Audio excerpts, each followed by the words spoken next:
નમસ્કાર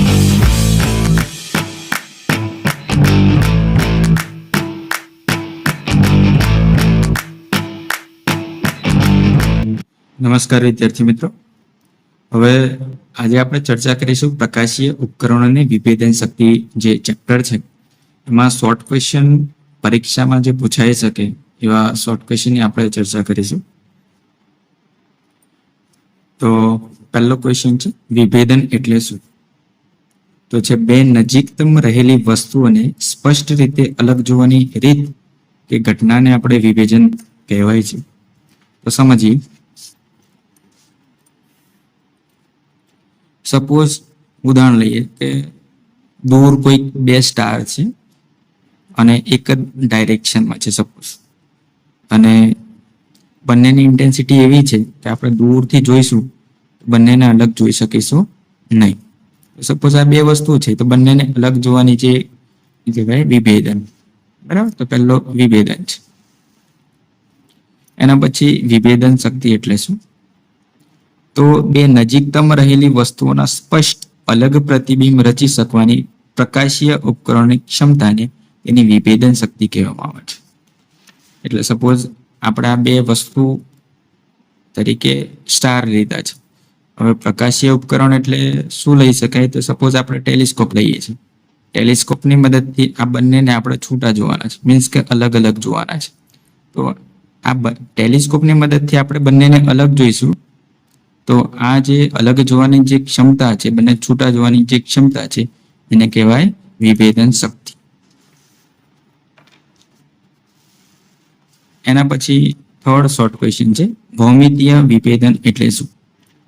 તો આપણે સૂક્ષ્મદર્શક અને દૂરબીનના કિસ્સામાં આપણે ભૌમિતીય વિભેદનની ચર્ચા કરીએ છીએ, જ્યાં બે નજીકતમ વસ્તુઓના ભૌમિતીય સ્થાનના વિભેદનની જરૂર પડે છે. આથી તેને ભૌમિતીય વિભેદન કહેવાય.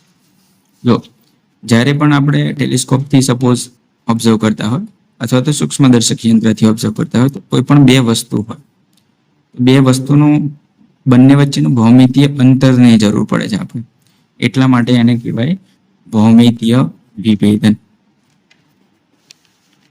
ચોથો શોર્ટ ક્વેશ્ચન છે જો વસ્તુ હવાના માધ્યમમાં મૂકવામાં આવે તો મ્યુ એટલે refractive index is equal two ખાલી જગ્યા લેવામાં આવશે, ગુજરાતીમાં વક્રીભવનાંક કહેવાય, તો મ્યુ બરાબર 1 થશે. આવું જ તમને સપોઝ હવાની જગ્યાએ પાણી આપેલું હોય તો મ્યુ બરાબર થશે 1.33, અને એ જ પ્રમાણે સપોઝ કાચ આપેલો હોય તો મ્યુ બરાબર થાય 1.5. એના પછી પાંચમો શોર્ટ ક્વેશ્ચન પ્રકાશીય ઉપકરણની વિભેદન શક્તિને ગાણિતિક સ્વરૂપે દર્શાવવા માટે લોડ રિલે એ એક પ્રમાણ સૂચ્યું તે ટૂંકમાં સમજાવો. જો લોડ રિલે જે સમજાવ્યું એ આપણે આકૃતિ દ્વારા સમજીએ કે જ્યારે પણ કોઈ પણ બે વસ્તુ નજીક હોય અને દૂર હોય અને એનો પ્રકાશની તીવ્રતાનો ગ્રાફ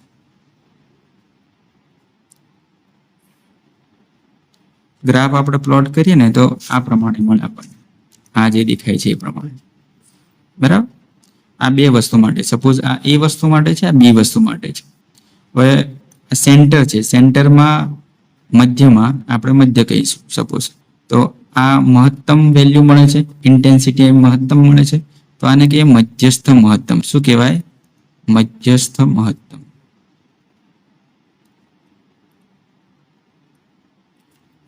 એ જ પ્રમાણે બી નું મધ્યસ્થ મહત્તમ શું થશે? તો આ બી નું મધ્યસ્થ મહત્તમ થશે. બરાબર, પછી બી પછી આપણે આ તરત આ શું થાય છે? ન્યૂનતમ મળે છે, આ મેક્સિમમ મળે છે, મહત્તમ મળે પછી આ ન્યૂનતમ મળે છે, તો આને કહેવાય પ્રથમ ગૌણ ન્યૂનતમ. શું કહેવાય? પ્રથમ ગૌણ ન્યૂનતમ. બરાબર, આટલું સમજી ગયા એટલે આપણને લોડ રિલે શું કીધું છે સમજાઈ જશે.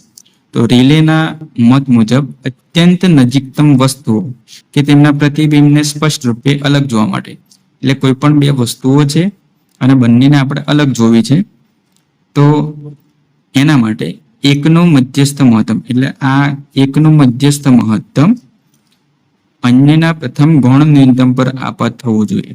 એટલે આ એકનું મધ્યસ્થ મહત્તમ બીજાના ગૌણ ન્યૂનતમ પર, એટલે આનું મધ્યસ્થ મહત્તમ આ કહેવાય. બીજાનું ગૌણ ન્યૂનતમ કયું થયું? તો આ એના ઉપર આ સંપાત થઈ ગયું. એનો મતલબ કે આને સ્પષ્ટ રૂપે આપણે જોઈ શકીએ છીએ. એ જ પ્રમાણે આનું જે મધ્યસ્થ મહત્તમ છે, પછી આનો જે પ્રથમ ન્યૂનતમ છે, તો આનું પ્રથમ ન્યૂનતમ આ થશે. એ જ પ્રમાણે આનું મધ્યસ્થ મહત્તમ આ છે, તો આના મધ્યસ્થ મહત્તમ ઉપર આપણે કોને સંપાત કરેલું છે? પ્રથમ ગૌણ ન્યૂનતમ પર. તો આ બંનેને આપણે શું કરી શકીએ? અલગ રીતે જોઈ શકીએ. આ છે રિલેનો મત. એના પછી છઠ્ઠો શોર્ટ ક્વેશ્ચન છે, ટેલિસ્કોપની વિભેદન શક્તિનું સૂત્ર લખો. ટેલિસ્કોપની વિભેદન શક્તિનું સૂત્ર થશે 1/d θ is equal to a/1.22 lambda. જ્યાં d θ શું દર્શાવે છે? નજીકતમ વસ્તુઓ લેન્સ પાસે આંતરેલો ખૂણો દર્શાવે છે. એ શું દર્શાવે છે? તો ટેલિસ્કોપના વસ્તુ કાચનો વ્યાસ અથવા તો પહોળાઈ. લેમ્ડા શું દર્શાવે છે? આપાત પ્રકાશની તરંગલંબાઈ. એના પછી સાતમો, મધ્યસ્થ અધિકતમ પ્રતિબિંબની ત્રિજ્યાનું સૂત્ર લખો. R બરાબર થશે 1.22 લેમ્ડા f/a. લેમ્ડા આપણને ખબર છે આપાત પ્રકાશની તરંગલંબાઈ, એ ટેલિસ્કોપના વસ્તુ કાચનો વ્યાસ છે. 1.22 એ જે વેલ્યુ છે એ એરીના મત મુજબ જ્યારે વર્તુળાકાર આપણે સ્લીટ લઈએ છીએ એ વખતે 1.22 એ આપણે એડ કરવાનું છે. તો f અને જ્યાં f છે એ ટેલિસ્કોપના વસ્તુ કાચની કેન્દ્ર લંબાઈ છે. પછી આપણને એવું પણ પૂછે કે મધ્યસ્થ પ્રકાશી શલાકા એરીની શલાકા પણ કહે છે. એટલે આવું ખાલી જગ્યા આપી દે કે મધ્યસ્થ પ્રકાશી શલાકાની ખાલી જગ્યા શલાકા પણ કહે છે, તો એરીની શલાકા. નેક્સ્ટ, વસ્તુ કાચના વધતા વ્યાસની સાથે ટેલિસ્કોપની વિભેદન શક્તિ ખાલી જગ્યા છે, બરાબર, તો વધે છે. કઈ રીતે? તો આપણા ટેલિસ્કોપની વિભેદન શક્તિને દર્શાવે 1/d θ વડે. તો અહીં 1/d θ છે, એ વધે તો 1/d θ પણ શું થશે? વધશે. એટલે વસ્તુ કાચના વધતા વ્યાસની સાથે ટેલિસ્કોપની વિભેદન શક્તિ વધે છે. એના પછી ટેલિસ્કોપની મોટવણીનું સૂત્ર. તો મોટવણીને m વડે આપણે દર્શાવાય છે. તો કેપિટલ D અપન સ્મોલ d. જ્યાં કેપિટલ D શું દર્શાવે છે? તો ટેલિસ્કોપના વસ્તુ કાચનો વ્યાસ અને સ્મોલ d એ ટેલિસ્કોપના નેત્ર કાચનો વ્યાસ દર્શાવે છે. એના પછી 10મો શોર્ટ ક્વેશ્ચન, ટેલિસ્કોપના વિભેદન મર્યાદાનું સૂત્ર લખો. તો ટેલિસ્કોપના વિભેદન મર્યાદાનું સૂત્ર થશે d θ is equal to 1.22 lambda upon capital D. Lambda એ આપાત પ્રકાશની તરંગ લંબાઈ છે અને કેપિટલ D એ ટેલિસ્કોપના વસ્તુ કાચનો વ્યાસ છે. એના પછી આંખની વિભેદન મર્યાદાનું સૂત્ર લખો એવું પૂછે તો d θ ડેશ બરાબર 1.22 લેમ્ડા અપન d. આ બંને સરખા જેવા છે. એ ટેલિસ્કોપ માટે પૂછાય તો કેપિટલ D, આંખ માટે પૂછાય તો સ્મોલ de. જ્યાં de એ શું દર્શાવે છે? આંખની કીકીનો વ્યાસ. 12મો ક્વેશ્ચન, પ્રિઝમની વિભેદન શક્તિનું સૂત્ર લખો. તો lambda upon d lambda is equal to થશે t into d mu upon d lambda.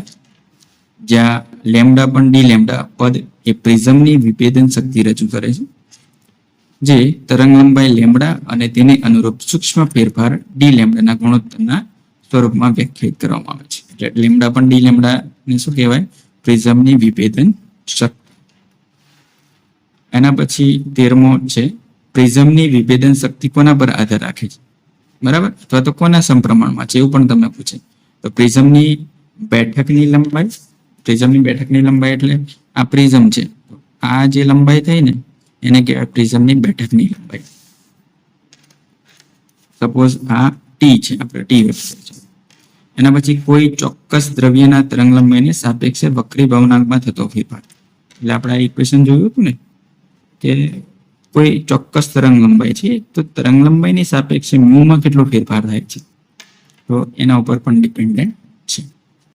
એના પછી ગ્રેટિંગની વિભેદન શક્તિનું સૂત્ર લખો. તો લેમ્ડા પણ D lambda is equal to થશે સ્મોલ n કેપિટલ N, જ્યાં સ્મોલ n એ વર્ણપટનો ક્રમ દર્શાવે છે. જો આપણે સ્પેક્ટ્રોમીટરથી લઈશું ને તો સેન્ટરમાં એક મળશે સ્લીટ અને પછી અહીં એક સ્પેક્ટ્રા મળશે, અહીં પણ મળશે, અહીં પણ મળશે. એટલે આપણે આ ક્રમ દર્શાવીએ છીએ N1 N1 N2 N2, જમણી બાજુનું N1 N2, ડાબી બાજુ મેળવવાની. તો આ પ્રમાણે આપણે જે દર્શાવીએ છીએ ક્રમ એ n સ્મોલ n શું દર્શાવે છે? વર્ણપટનો ક્રમ. કેપિટલ N એ ગ્રેટિંગ પર રહેલા રેખાઓની કુલ સંખ્યા છે. એટલે જ્યારે ગ્રેટિંગ તમને સ્ક્રીન ઉપર દેખાતો હશે એવું ગ્રેટિંગ આવે છે. હવે ગ્રેટિંગમાં શું હોય? ઘણી બધી આ રીતે લાઇન્સ ડ્રો કરેલી હોય. તો કેટલી લાઇન્સ ડ્રો કરેલી હોય? ટોટલ કુલ કેટલી લાઇન્સ ડ્રો કરેલી હોય એ કેપિટલ N દર્શાવે છે. ગ્રેટિંગ પર રહેલી રેખાઓની કુલ સંખ્યા. એના પછી ગ્રેટિંગની વિભાજન શક્તિનું સૂત્ર લખો. તો થાય d theta upon d lambda is equal two small n n dash cos theta. જ્યાં n એ આપણને ખ્યાલ છે વર્ણપટનો ક્રમ, કેપિટલ N ડેશ એ ગ્રેટિંગ પર પ્રતિ સેન્ટીમીટર રહેલી રેખાઓની સંખ્યા. એટલે આ આપણું ગ્રેટિંગ છે એમાં પર સેન્ટીમીટર કેટલી રેખાઓ ડ્રો કરેલી છે એ દર્શાવે છે કેપિટલ N ડેશ.